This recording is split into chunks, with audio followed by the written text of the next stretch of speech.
اعوذ باللہ من الشیطان الرجیم بسم اللہ الرحمن الرحیم الحمد للہ رب العالمین والصلاة والسلام علی اشرف الانبیاء والمرسلین وآلہ الطیبین الطاہرین ولعنۃ اللہ علی اعدائہم اجمعین اما بعد فقد قال اللہ تعالی وتبارک فی القرآن الکریم بسم اللہ الرحمن الرحیم ثم لیقضوا تفثهم ولیؤفوا نذورهم ولیطوفوا بالبیت العتیق صدق اللہ العلی العظیم اللہم صل علی محمد وآل محمد وعجل فرجہم۔ سورہ حج کی آیت نمبر 29 کو تلاوت کرنے کا شرف حاصل کیا، جس میں پروردگار عالم ارشاد فرما رہا ہے کہ اعمال حج کو انجام دینے کے بعد انسان کو اپنی گندگیاں جو آلودگی بال وغیرہ لگ گئے ہیں ان کو صاف کرے، پھر اس کے بعد اپنی کی ہوئی نظر کو پورا کرے، جو اللہ سے نظریں کی ہوئی عہد کیا ہے ان کو پورا کرے۔ وَلْيَطَّوَّفُوا بِالْبَيْتِ الْعَتِيقِ، اور پر اہمیت قیمتی گھر کے جو خانہ کعبہ ہے اس کا طواف انجام دے، اس کا طواف کرے۔ الحمدللہ حج کے سلسلے میں ہماری گفتگو ہوئی اور تقریباً ہم آخر کی بحثوں میں پہنچ گئے ہیں۔ انسان جو دور رہتے ہیں، جو لوگ دور رہتے ہیں جیسے ہم لوگ ہیں، ہندوستان میں رہتے ہیں، وہ حج تمتع کرتے ہیں۔ حج تمتع میں پہلے عمرہ ہے، پھر اس کے بعد حج کے اعمال ہیں۔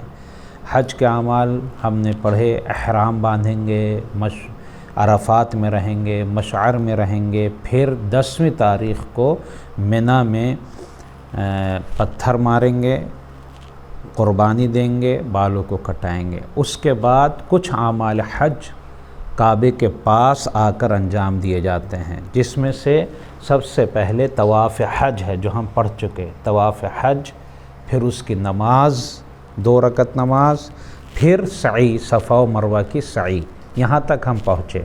جب صفا و مروہ کی سعی کر چکے تو اس کے بعد ہمارے اوپر ایک طواف اور واجب ہے کہ جس کو طواف نساء کہا جاتا ہے۔ طواف نساء، نساء کے معنی ہوتے ہیں عورت، عورتوں کا طواف، اور لیکن یہ مرد کو بھی کرنا ہوتا ہے اور عورتوں پر بھی کرنا ہوتا ہے۔ اگر انسان یہ طواف بھول جائے تو احرام کے باندھنے کی وجہ سے بیوی شوہر پر حرام ہوئی تھی اور شوہر بیوی پر حرام ہوا تھا۔ یعنی اگر میں حج کرنے گیا اور طواف نساء بھول گیا تو اب میرے لیے میری بیوی حرام ہے جب تک کہ وہ طواف انجام نہ دے لوں، اسی لیے اس کو کہا جاتا ہے طواف نساء۔ یا میں نہیں گیا، میری اہلیہ گئیں، وہ طواف نساء بھول کے چلی آئیں، تو اب میں ان پر حرام ہوں، یعنی شوہر ہوتے ہوئے ان پر حرام ہے۔ شوہر بیوی ہو ہیں لیکن شوہر بیوی والے کاموں کو انجام نہیں دے سکتے، اس لیے یہ طواف نہیں بھولنا چاہیے۔ یہ بھول گئے تو انجام نہیں دے، اگر بھول کے آ گئے تو کیا کریں؟ کسی سے کروائیں، جو وہاں پر ہے کسی سے کروائیں۔ یہ طواف جو ہم نے کل ذکر کیا، نماز طواف جو ذکر کیا، سعی جو ذکر کی، یہ آج کا طواف نساء، یہ 10 تاریخ سے لے کر پورے ماہ ذی الحجہ میں کبھی بھی آپ کر سکتے ہیں، لیکن بہتر یہ ہے کہ 10 تاریخ ہی کو انجام دے لیں تاکہ رہ نہ جائے، بھول نہ جائے۔ 10 ذی الحجہ ہی کو یہ کام آپ انجام دے لیں، بہتر ہے، طواف کریں گے۔ تو اب طواف کیا ہے؟ وہی طریقہ جو ہر طواف کا ہے، جیسے میں نے پہلے بھی ذکر کیا تھا، نمازیں سب ایک طرح کی ہیں، صرف نیت بدلتی ہے۔ ظہر کی نماز بھی 4 رکعت، عصر کی بھی 4 رکعت، نیت ظہر کی ہے، اور جب عصر کے پڑھ رہے ہیں تب عصر کی ہے، نماز ایک ہی طرح۔ ایسی طواف، سارے طواف ایک ہیں، لیکن آپ کو نیتیں چینج کرنی ہیں۔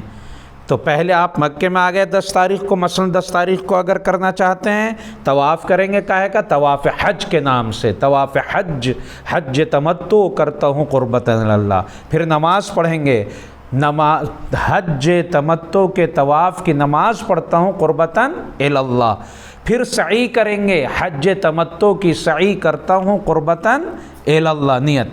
अब फिर वापस आएंगे, एक तवाफ़ और करेंगे, नियत चेंज होगी, तवाफ़ का तरीक़ा वही होगा, 7 चक्कर ही लगाने हैं आपको खाने काबा के, नियत चेंज होगी।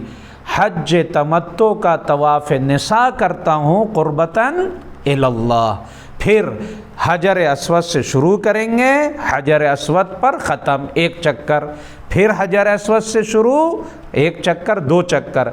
जब आप शुरू कर रहे हैं तभी नियत कर लें, हर चक्कर में नियत नहीं करेंगे। जैसे नमाज़ पढ़ते में थोड़ी हर रकत पर आप नियत करते हैं, नहीं, शुरू में आपने नियत कर ली, बस पूरी नमाज की नियत हो गई। ऐसे ही तवाफ़ की नियत भी आप पहले ही चक्कर से पहले जब शुरू कर रहे हैं पूरे तवाफ़ की नियत कर लेंगे, हर चक्कर की नहीं। इन 7 चक्कर लगाने ही को तवाफ़ कहा जाता है। बहुत से लोग ये सोचते हैं कि हर चक्कर पे, नहीं, गलत है वो बात। इस 7 चक्कर लगाना ही तवाफ़ कहा जाएगा। तो आप क्या नियत करेंगे? तवाफ़ निसा करता हूँ हज तमत्तो का कुर्बतन इलल्लाह, और शुरू करेंगे हजर अस्वद से, हजर अस्वद पर ख़त्म कर देंगे। फिर वही बात रहे, खाना काबा मोहतरम है, वो पाक व पाकीज़ा जगह है, सबसे पहले अल्लाह ने उसको बनाया है, हमें उसका एहतराम करना है। लेकिन तवाफ़ करने के दौरान हम अपना सीना उसकी तरफ नहीं कर सकते, यही हिस्सा हमारा होना चाहिए, बायां हिस्सा। उसकी जो बाउंड्री बनी हुई है मोहब्बत में, प्यार में, चूमने के लिए, तवाफ़ करने के दौरान उसकी बाउंड्री पर पैर नहीं रख सकते, चाहे चूम लें, कुछ कर लें, नहीं। हाँ, तवाफ़ के लास्ट चक्कर पर खाने हजर अस्वद को तस्लीम करना, इस्तिस्लाम करना, ये ज़रूरी है। और अगर हर तवाफ़ पर, हर चक्कर पर आप हाथ उठाकर हजर अस्वद को इस्तिस्लाम कर लें, सलाम कर लें, तो बहुत अच्छी बात है, और इस बहाने से इंसान को याद भी रहेगा। लेकिन बस इशारे से हाथ उठाएंगे, अल्लाह अकबर कहते हैं, हत्ता कुछ पढ़ने की ज़रूरत भी नहीं, अल्लाह अकबर कह दें या कोई भी दुआ पढ़ लें, वाजिब कुछ नहीं है, सिर्फ इशारा करना काफ़ी ही होगा। तो ये तवाफ़ निसा है। तवाफ़ निसा हज में है और उम्रे मुफरदा में है, ये तवज्जो देने वाली बात है। बहुत से लोग गड़बड़ कर देते हैं, तवाफ़ निसा या हज के आखिर में है या उम्रे मुफरदा।